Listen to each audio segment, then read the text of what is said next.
Spanish Prime Minister Pedro Sanchez is heading to China again. This trip on April 13th will be his fourth visit in just 4 years. That's a lot of frequent flyer miles. Not long ago, the US threatened to cut off trade with Spain. Trump even called Spain a NATO traitor, but Spain just ignored it all and turned straight to Beijing. So what's Spain's game plan? Why is it so pro-China? This NATO member is really annoying the US lately. The US government is considering pulling troops from NATO allies that don't help enough, and Spain is right in the crosshairs. It's basically the only NATO country openly going against the US. First, Spain refuses to let US warplanes use its airspace. It also won't authorize the use of its key military bases at Rota and Moron. This means if the US wants to strike Iran from southern Europe, it has to take a much longer route. Second, Spain has effectively blacklisted Israel. On March 11th, Spain downgraded its diplomatic relations, recalling its ambassador. Plus, Spain cancelled its order for American F-35 fighter jets. Instead, it's buying European-made fighters.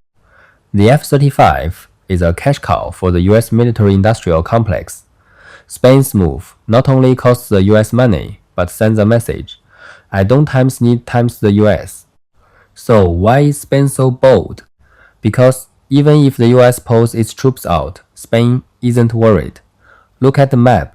Spain faces the Atlantic, is backed by the Pyrenees Mountains next to France, and looks across at Africa from the Strait of Gibraltar. It has no enemies right next door. The closest potential threat is Russia, but that's over 3,000 kilometers away, and in between are two major powers, France and Germany. For Russian tanks to reach Madrid, they'd have to get through France and Germany first. So, 4 visits to China in 4 years is a high frequency. Why are Spanish leaders rushing to Beijing so often? Because time is running out. In 2025, Spain's car production plummeted to 2.27 million vehicles.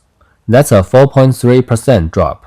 Car exports shrunk by a huge 7.8%. Spain is Europe's second largest car maker and ninth in the world, but is facing fierce competition from Morocco in the south. Morocco's car production surged 36% in the first half of the year, reaching 350,000 units. It's now Africa's biggest car producer and the EU's 5th largest source of car imports. Crucially, Stellantis Group is thinking about moving Citroën C4 production from Spain to Morocco starting in 2029. If Spain doesn't transform fast, its crucial auto industry will be taken by someone else. So in this context, Spain is eyeing China's new energy vehicle technology. In 2025, Chinese car brands exploded in the Spanish market. They sold 1.16 million vehicles, a 140% increase. Their market share broke 10%, historically beating brands like Nissan and Fiat. Chery even partnered with a local Spanish brand to revive the century-old brand HEB. Chery provides the tech local factories handle assembly. In 2025, HEBE alone sold 180,000 units, breaking into the local top 20 sales chart. By 2026, this joint venture plans to start producing Chery-branded cars. Another huge deal is with Leapmotor. Leapmotor and Stellantis confirmed that their European manufacturing base will be in Zaragoza, Spain. This factory has 43 years of history and can make 300,000 cars a year. The first model produced after its upgrade will be the Leapmotor B10, a compact electric SUV. Spain is using Chinese green tech to fast-track its auto industry transformation. This is to secure its core position in Europe's car manufacturing map.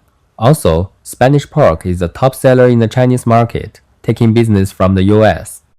From January to February 2026, China imported 2.94 million tons of pork and related products. The import value was $5.7 billion. Spanish pork alone made up 27.6% of that, about 810,000 tons. The US sent 450,000 tons, putting it in second place. Spain is also China's fourth largest wine supplier. Thanks to the efficient China-Europe Railway Express, more Spanish produce is ending up on Chinese dinner tables. Spain's idea is pretty simple. I don't want trouble. I don't want to start anything. And I don't want to be someone else's cannon fodder. I just want to live my life in peace.